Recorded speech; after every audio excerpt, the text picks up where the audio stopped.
This episode of the Design Your Dream Home podcast is brought to you by CRAN. CRAN is the Custom Residential Architects Network, and by Porcelanosa. Porcelanosa is a luxury lifestyle brand that brings modern European design into your home.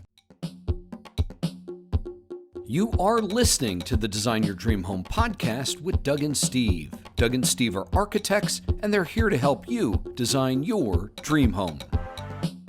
All right, today our guest is Janet Minker and her husband Elliott. Janet is the owner and creative director of Minker Design, a graphic design agency. She's based in Sarasota. And I'm really excited because we had one of Doug's, a client before on our program, and it was really popular. And Janet she does lots of things, but we're most excited to hear about her experience designing and building her own dream home in Sarasota.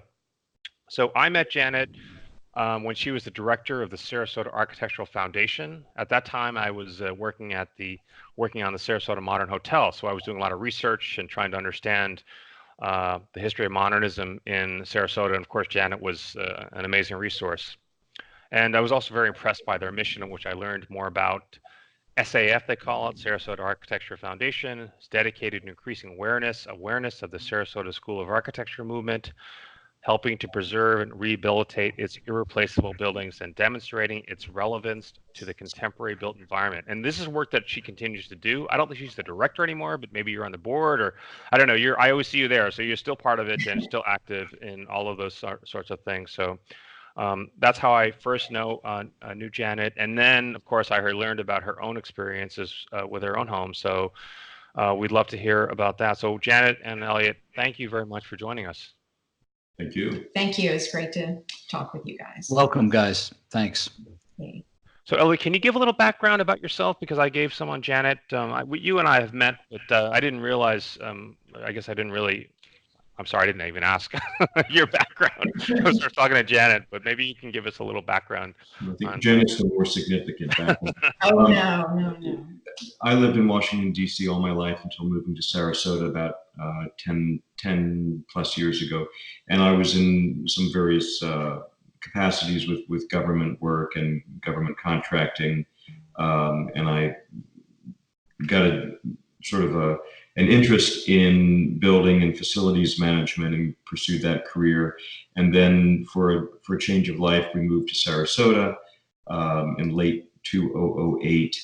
And I had worked for a residential custom construction firm, D&D Construction here, and did that for about 7 years. And I'm now not active in it. And at what moment did you guys decide that you were going to sort of undertake this project?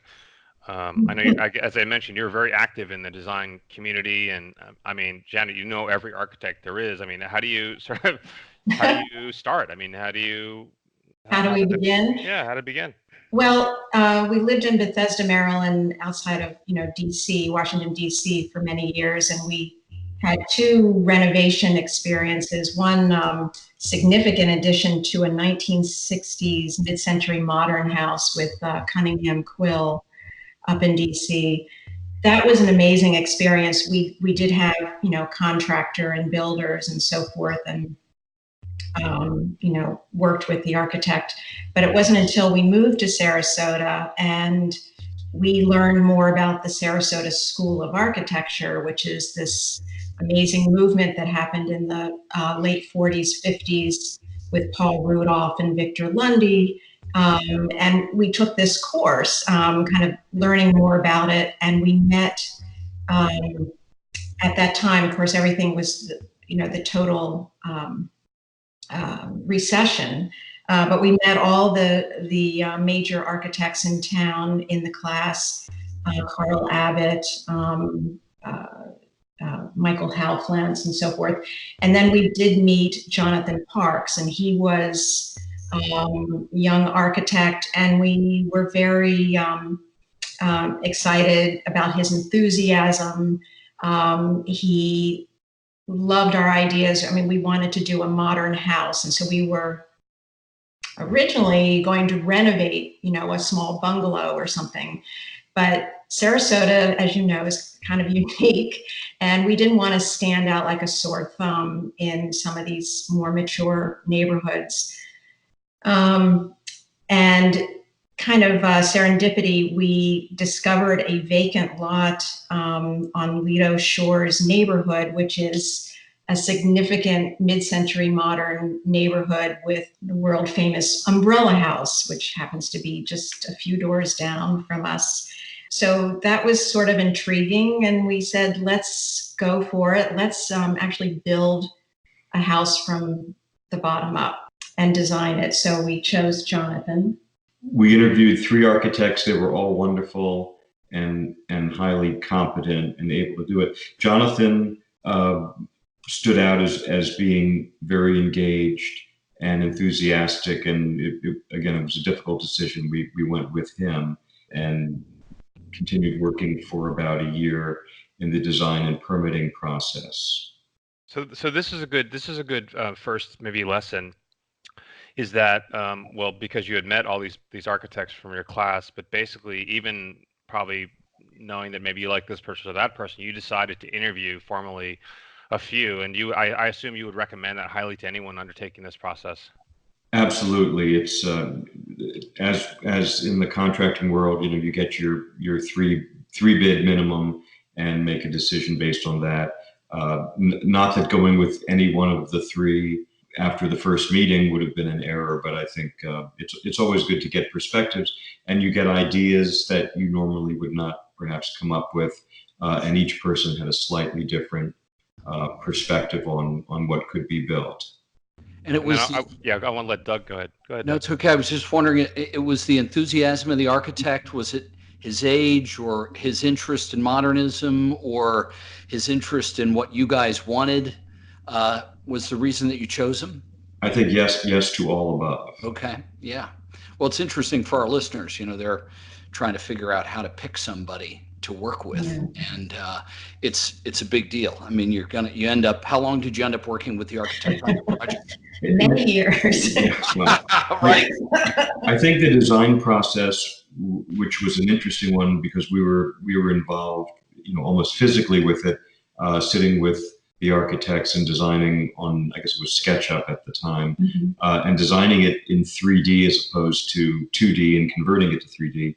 But we worked with them, with Jonathan and his team, for about 8 months, and then we were in permitting for 3 after that. So it was an interesting and somewhat long process, but I think the result was pleasing, at least from my perspective. Oh, totally.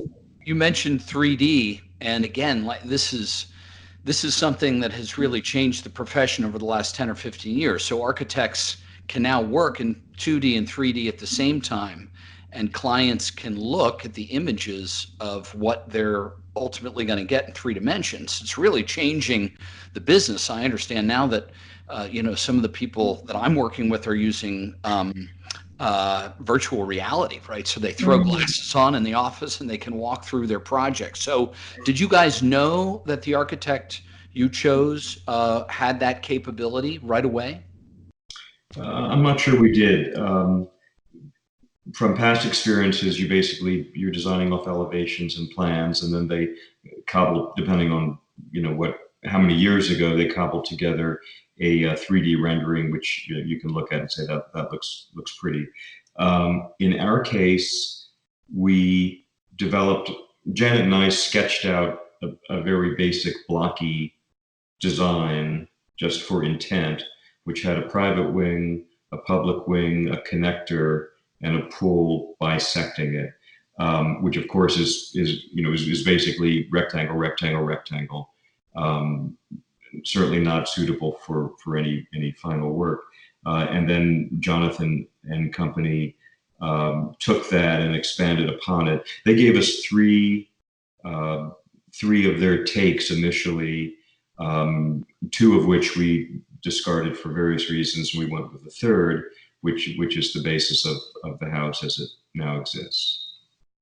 Interesting. What kind of parameters did you give the architect when you started? Let's say maybe size, but bedroom counts, maybe a pool, budget? What were some of the things that you gave them? That actually budget was like a priority. We were very conscious of the budget. Okay. It was, the whole project was, it was exciting because Elliott was going to be overseeing everything. So he really had his hands on the prize, I guess. And, that was the one, I'm going to say there was a tussle with the architects as we designed, and we did variations of the spaces, is just trying to keep the money down. You tend, certainly in the beginning, it's your enthusiasm, you just want to like have all the bells and whistles. And at one point during the design process, in the middle, I would say we've been designing for a couple of months or so, and the architects had come up with this more of a tower, kind of a little ostentatious, with third floor with a bedroom and a rooftop deck and this kind of grandiose staircase. And we said, we just both looked at each other on our own and said, no, this is not what we want. We really want, I'm not think we're quite there yet in terms of aging in place, but we wanted something that was basically on one level, easy for us. It was really, for us as a couple. We don't have children. We don't, we don't have in-laws living with us and so on. And I would say the first plan was great, and you look at it and it was just like a huge, wonderful cake that you wanted to dive into. However, it was an extra bedroom that we perhaps didn't need. It was an extra floor with a big staircase and an elevator and the associated expenses. And essentially, we, after some realization one weekend, we just said to call Jonathan. I thought he was going to be a little upset over it, but he took the news very well. And I think within 10 days, he came back with a plan. Essentially, they deleted the additional floor and viewing deck above and focused on the main floor, or refocused on putting the master bedroom on the main floor just off the swimming pool, which is what Janet said she always wanted from the start. So it was fine. He took it well. We transitioned easily. I don't think it was a huge drag on the time or the architectural fees, and we went from there with no turning back. And again, we're both happy with the design and the outcome. Well, what you're saying is something very important, because I think there are times when some clients, they feel like the architect, I don't know, they're afraid to offend him, or they think that this person is an expert, and you really should speak your mind. I mean, it's your home. Not only are you paying for this service, but I would say as an architect, and Doug probably second, that I want to hear someone's real feelings about something. If I'll throw things out there, and maybe a tower idea sounds kind of neat, but if you say, hey, this doesn't make sense for us, I usually say, okay.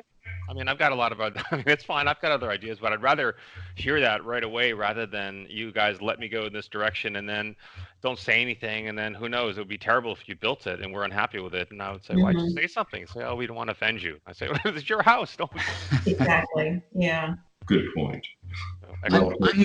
I'm interested to hear about the 3 schematic options. So for our listeners, in the beginning, when you're working with an architect, after pre-design is schematic design, and that's typically when the architect presents a number of options. It sounds like you guys had 3 distinct options. Were they all very different, or did each incorporate parts of the other?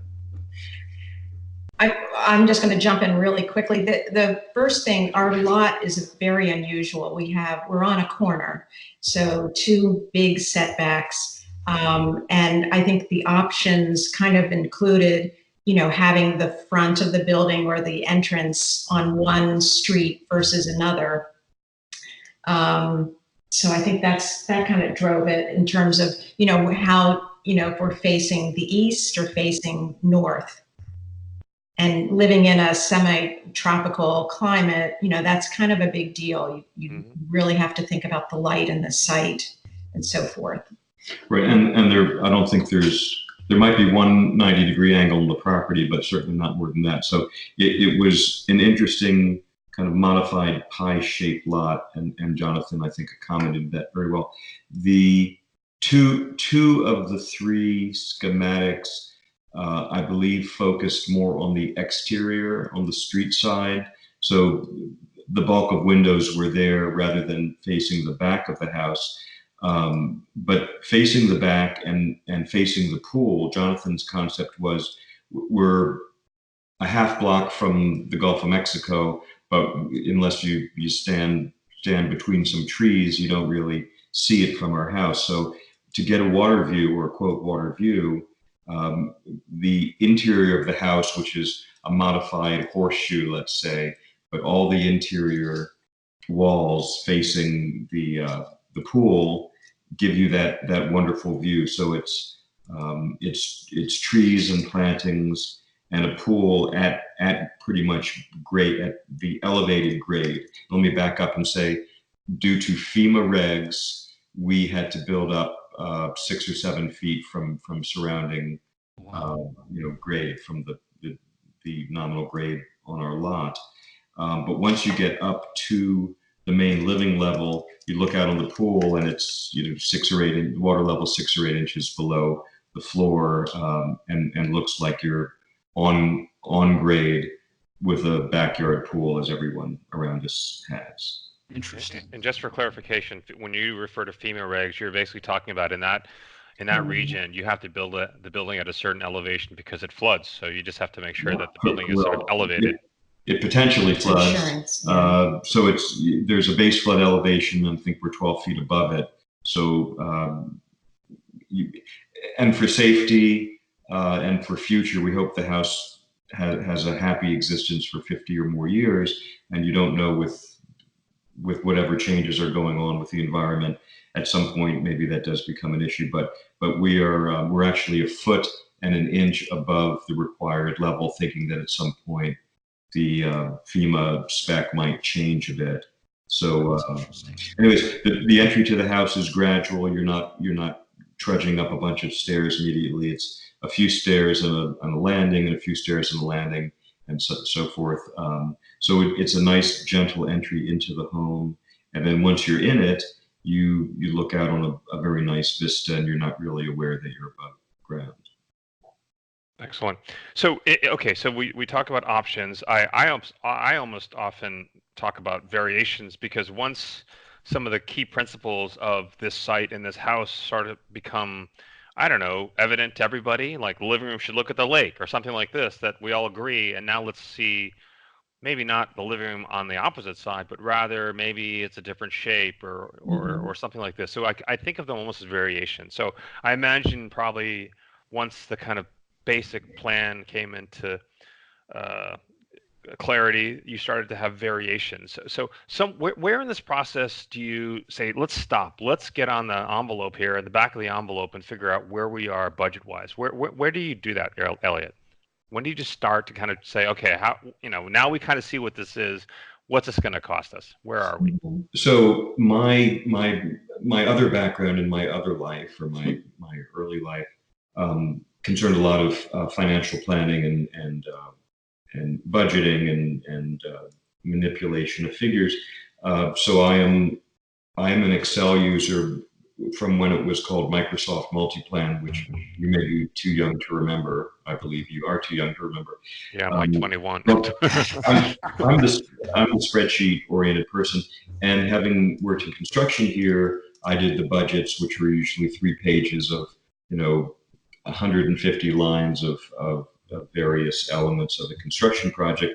So I had that as a template, and I plugged in some numbers based on what I assumed was right. And then the big ticket items, such as the masonry and the stucco and the pool and the windows and that sort, I reached out to some people and said, this is what we're planning, just give me a ballpark. And they gave me back some figures. So I started plugging this in. And the fortunate thing of being at the tail end of the housing crash is that there was not a lot of construction, and the contractors were competitive and anxious to work with us, and actually happy to work with us at the time. And I think we got a great bang for the buck, as it were. but the numbers came in and didn't vary a whole lot. I think we kept our finishes fairly simple, wanting the design of the house, the structural elements of the house to sort of make the statement, and to hang some art and let that make the statement, and the greenery outside same. So I think we were good. We, as every construction project comes in over budget, I think we were about 9% over, but within certainly within reason. And what happens if a client, let's say Doug has a client, but he doesn't have this background that you have, using all of these spreadsheets and having construction experience and financial planning? What happens if he's just a dentist? What would you advise? Well, if you're a dentist, you're making tons of money. So I guess. But I guess the one thing one can do, and maybe the lazy approach, but somewhat sensible if you want a reasonable, ballpark estimate, is to go out and ask 3 contractors how much per square foot to build a modern house with a pool, and they'll come back. And currently in Sarasota, for better or for worse, doing a custom house on the water, the amount is pretty significant. It could be $450 to $600 a foot, and that range allows for different levels of finishes. But certainly it could. I've seen houses $900 a foot, and if you go east a bit, where you're not on the water and you're not trying to do a lot of opulence, it could be significantly less. So, but if the short answer is, you can go out to a few contractors and they can crunch numbers after a job, and they say, well, I did this last year and it was a similar 3,500 square foot home and it costs $400 a foot. So use that as a very, very basic guideline. So at least you're not going into it thinking you've got a $600,000 construction project when it turns out to be $1 million.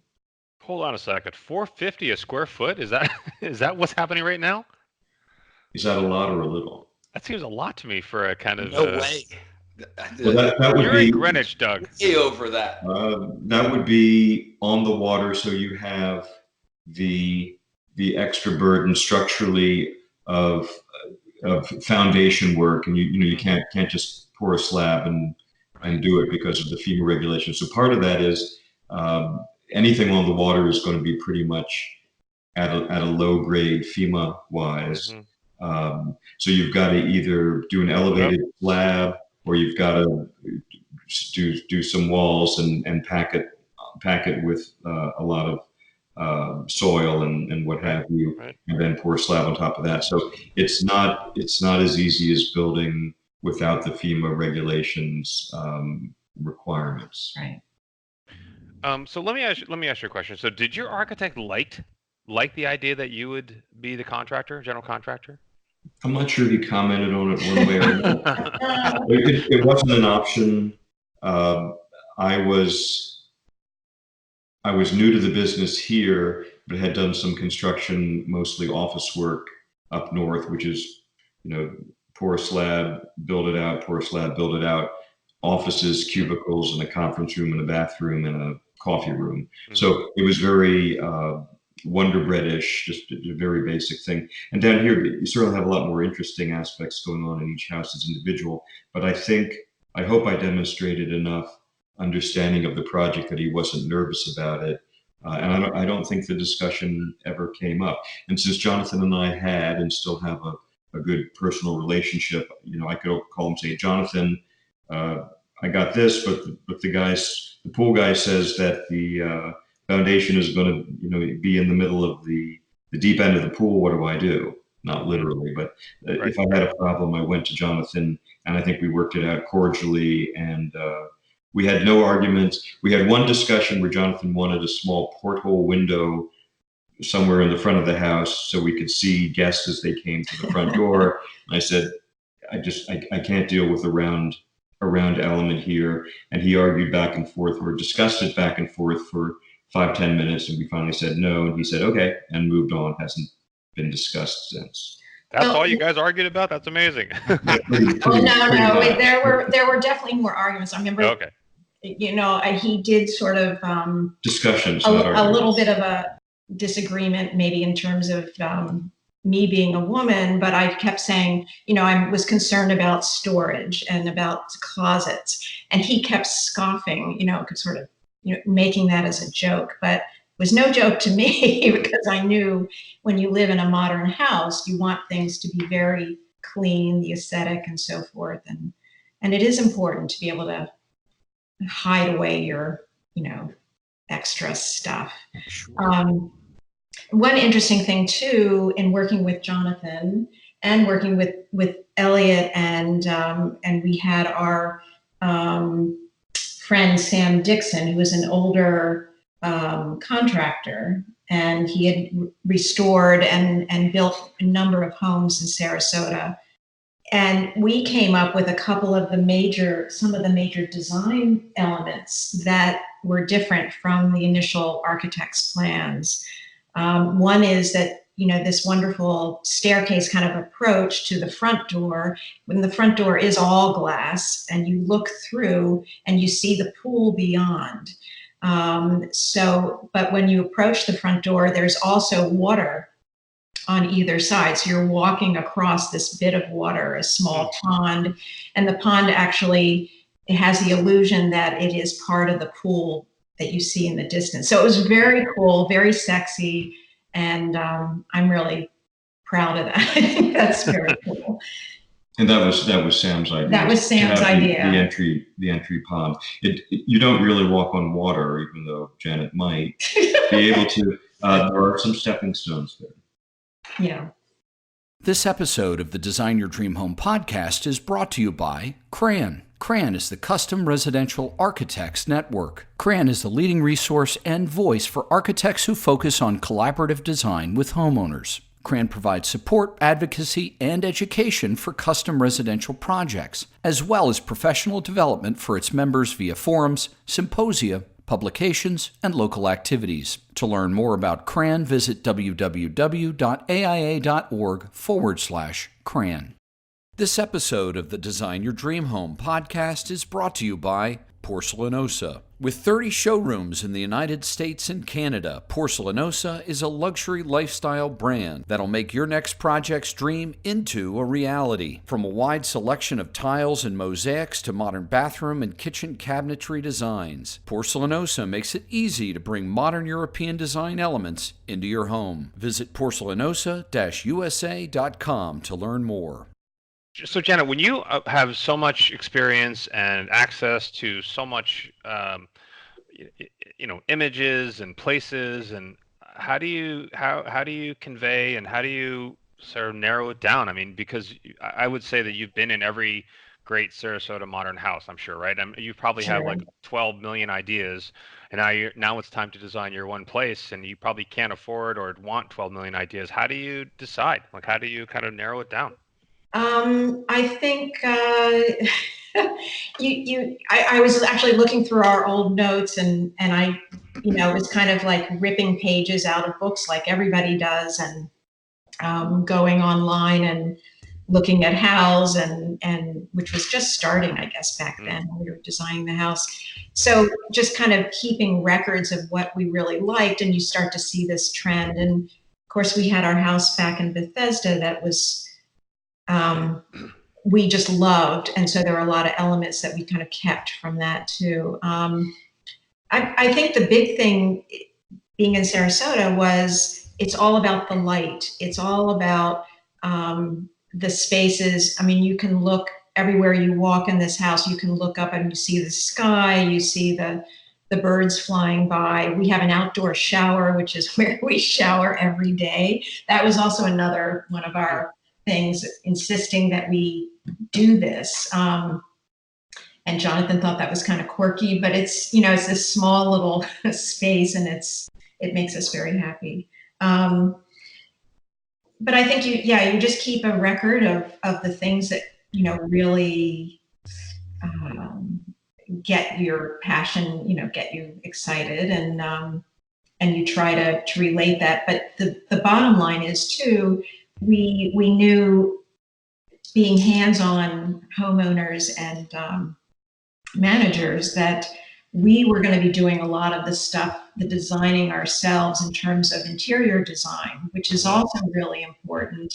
I mean, at first I wanted to hire an interior designer to work with us, and I guess I would definitely recommend that for most people because that's really important. But I ended up having to, like designing the tiles and so forth for the bathroom or the kitchen. That was a tough experience, and I just tried to streamline it and make it simple and not create something, that was grandiose again. And again, we're really happy with what we chose. Well, that's a really interesting point about an interior designer for our Mhm. listeners. So, why would you recommend hiring an interior designer if you already have an architect? I think interior designers, to me, are incredible in terms of space design. That they can, see, okay, here's the architect has designed a square living room, whatever, and they'll say, well, why don't you do this? Because we know, again, like maybe storage, maybe when you're going out to entertain on the lanai, you need to be able to place all of your party wear and cookware and whatever, so it can be readily accessible. Or if there's a storm coming, which we have a lot of storms, hurricane, whatever, we'd be able to batten down the hatches literally. And how do you design all that? That's kind of Yeah, and if I might add, yeah. to Jonathan's firm had and has interior design specialists on staff. And I think in our case, rather than saying, well, we want a glossy red tile for this or an accent tile for that, we did get some feedback about placing outlets, especially in the floors, because you don't want to be tearing up your floor to run an outlet so you can stick a lamp in next to a sofa, but just to do an approximation of the furniture layout for the significant rooms, and then say, well, we've got some art specifically we want to put here or there. Well, you want to wire for some wall washers or what have you. So I think having the basics done on the interior design side lets you put in the right things initially so you don't have to backtrack and cost 10 times as much, and it's very disruptive. So I think that was really helpful. And I think working with an interior designer also gets the owner thinking in different directions. We went in with a very preset notion of what we wanted, and sometimes you get too focused on the little details and you forget the fact that there is no closet, or there is no coat hanger area for when your guests come in. Not that we have a lot of coat use in Florida, but they can expand your thought process a little bit, and I think it's important to have the designer for that. And if someone's happy selecting finishes, wood for floors or tile for floors or walls, colors, etc. That's great, but it's always good to have someone to maybe rein you in a little bit, because you could end up with a bright green color scheme that looks cool today, but might not in 3 or 4 years. Yeah. Right, and just back to I'm sorry, Stephen, just real quickly, back to your point about showing furniture in the plans. Mm-hmm. That's critical. So they drew the rooms, and then they put furniture in them so you could get a sense for what you were going to buy, what you were going to reuse, that sort of thing. Exactly. Oh yes, yeah. We had certain, my office, which is essentially a bedroom, could be a bedroom, but I have enormous flat files, so that was definitely something we had to contend with, and Oh, that's great. see where we could, place that. So. Doug has more experience with this than I do in terms of architect being paired with interior designer. It seems like you sort of figured out how to do that, Doug. I don't really have that great. I never had really great experiences working with somebody else that comes in and has a different take on sort of what's been created. So even the hotel, Janet, I don't know if you knew, but there was some interviews with other interior designers for the hotel in Sarasota that I recently finished, and we basically just decided that it seemed better to have the similar voice for interior and exterior design, and it's often been the case with the projects that I've worked on. I've never actually worked with an interior designer in any project. It's not that Mhm. I want to do everything. I think that what happens is that many of the clients that I have are actually they're kind of like you in the sense that they're pretty knowledgeable, have some experience with the design, and we sort of figure out Mhm. that working together collaboratively, like we can sort of tease out and get a lot of great things and what you want, as opposed to yet bringing another third person in, 2 years after working together, bring Right. someone else in. So I don't know maybe Doug has a different opinion about that, but I certainly know many cases where it works great. I know cases where some architects don't like it.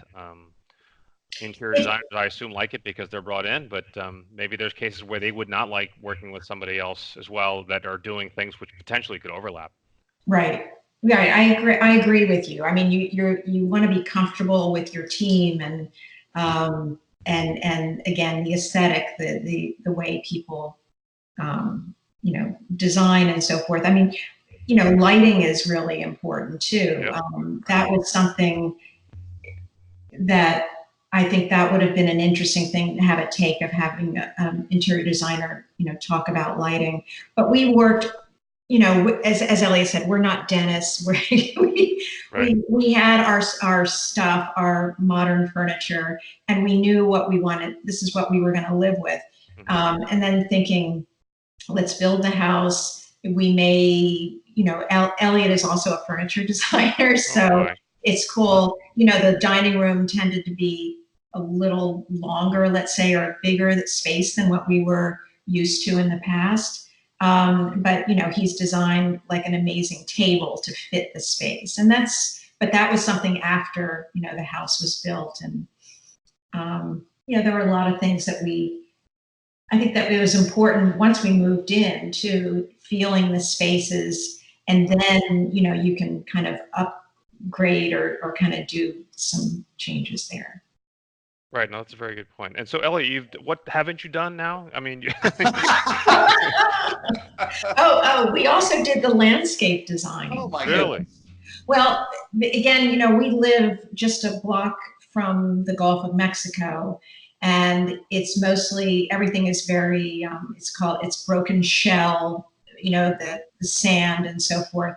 Yeah. Though there's some people in the neighborhood that have grass, which I'm kind of amazed at.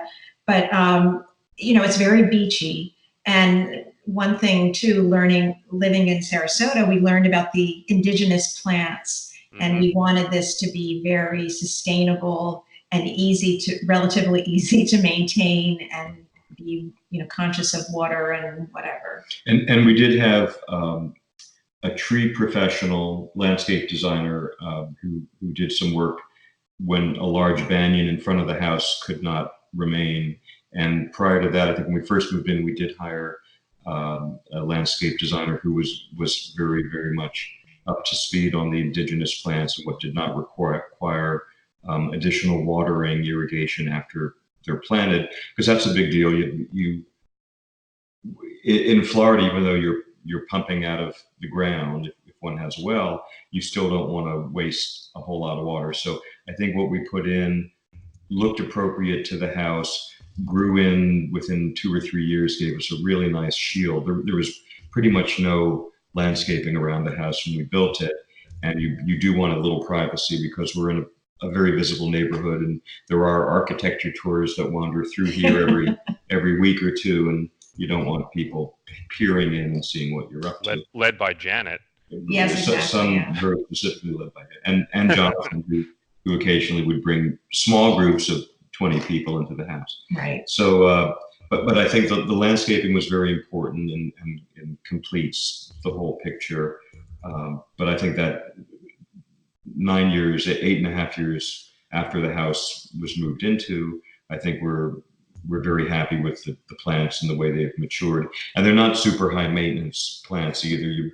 What you learn here is that you can fill up eight or nine big trash barrels full of debris every week, which fortunately they haul away and recycle. But you don't want to shoot yourself in the foot by putting something in that's constantly raining berries and leaves and what have you. So you make an excellent point about this conversation about the interior designer. And now, leading to consultants or other parts of the design team. And for me, as an architect working in Sarasota, landscape architect, I say we have to have a consultant. Yeah. Yes, I you don't do. know this place well. This is its own art and science, and I need somebody. Lighting can go either way. A lot of architects have good training in lighting, and others really want that assistance. For a hotel, certainly would want that.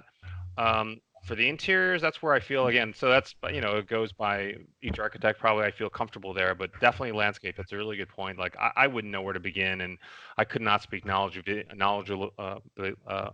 about different what plants would thrive in that location. I'm sure from Washington D.C. maybe you have a good feeling about it living there, and then suddenly you come down to Sarasota, you're like, I don't really know what we should do here, right? I don't really know. Exactly, it's a different world. I mean, we took another class and learned about, kind of like a master gardener class. We also, Elliott really does all the lands, takes care of maintenance, all the yard. So, again, we're just hands-on. We've learned a lot in 10 years. Yeah. Sounds like that way.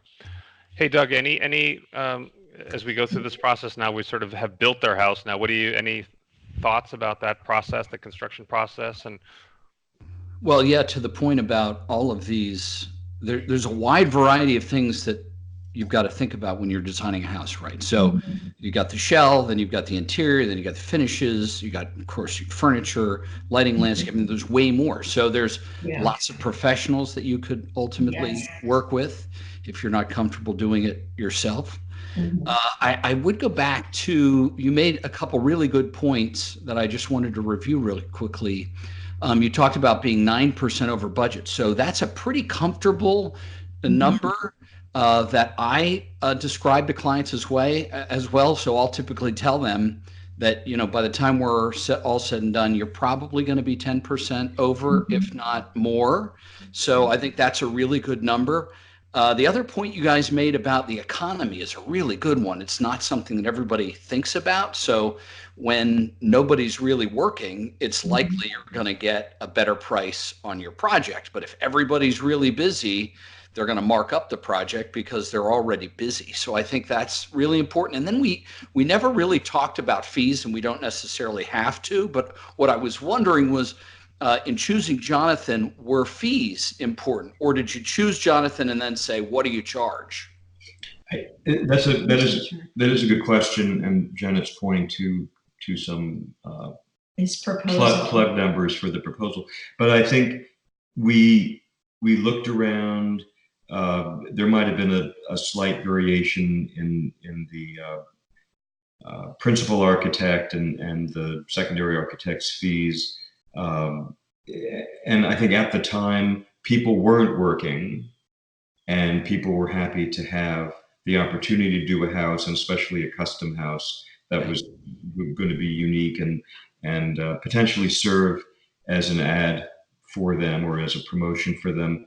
The economy swing always improves at some point, and it lightens and gets heavier and what have you as 10-year cycles progress. Hopefully we don't have another recession, but by building a good house in a prominent location, it does serve as a beacon for you, and you can use that in the future. So I think they were not giving away their services, but certainly the fees were very modest compared to where they are now. And again, back to something Doug, I think, said earlier, not only are the construction fees, construction costs higher, but you can't get someone to call you back to give you an estimate. Then once you get them, it's like pulling teeth trying to get the numbers from them, and then they sort of don't show up or don't care to show up for months at a time. And we've seen some projects in the neighborhood go on 6 or 8 months beyond the projected completion date,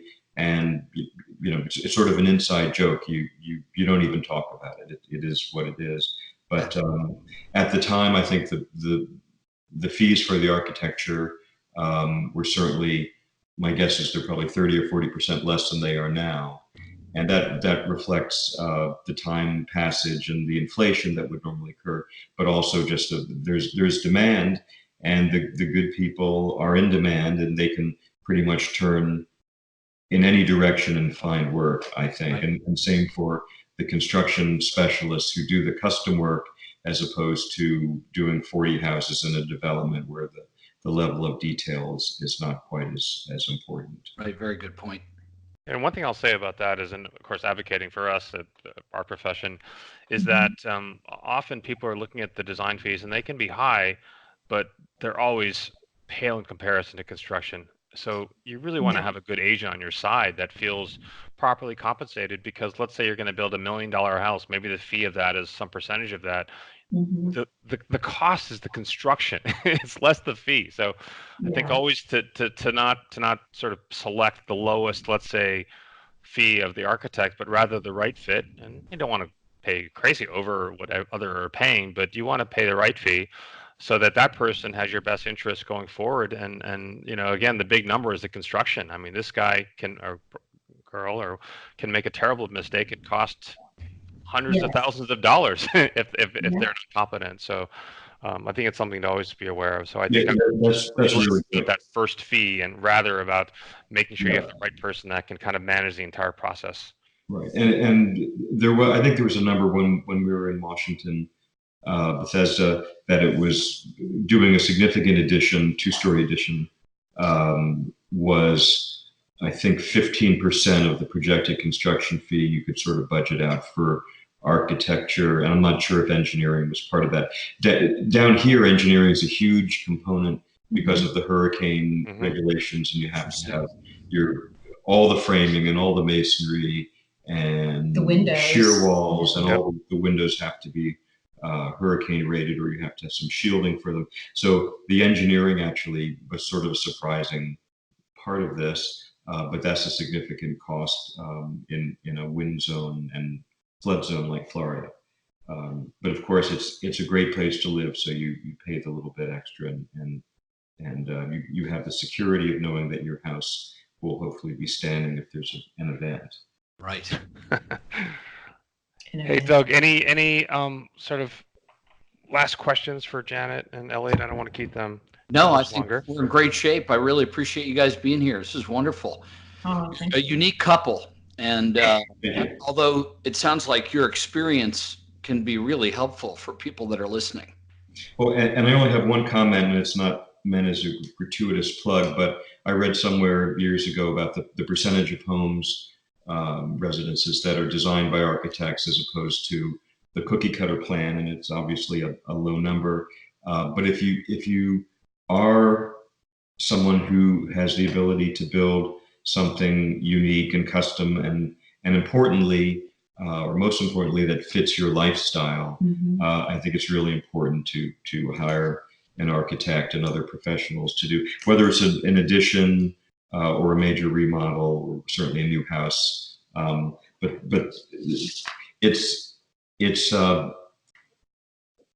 it's one of those penny wise, pound foolish analogies. But if you say, oh, I can do it myself, I'm gonna sketch it and get a draftsperson or my cousin Rick to sketch this out and build a house, believe me, you'll pay for it later. So I'm a great fan of the collegial relationship we had with Jonathan and other architects over the years. And I have to just say, all in all, we all had a sense of humor about the thing.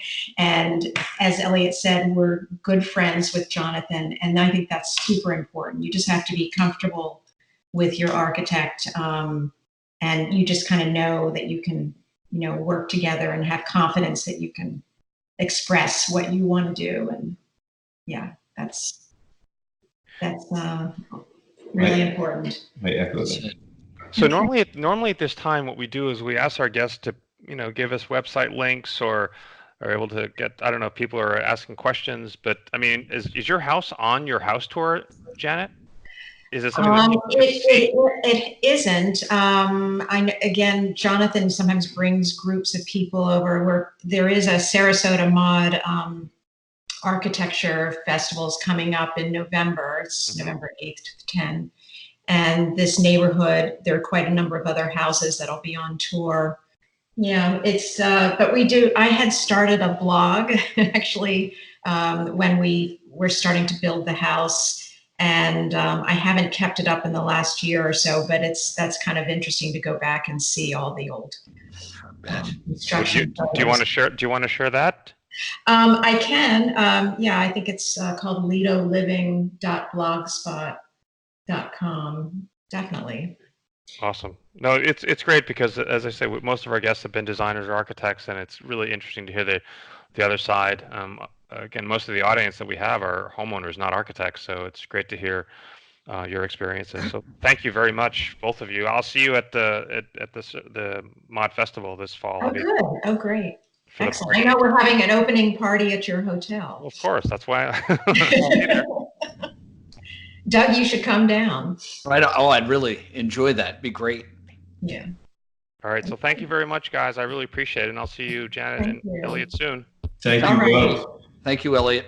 Take care. Bye. See you guys.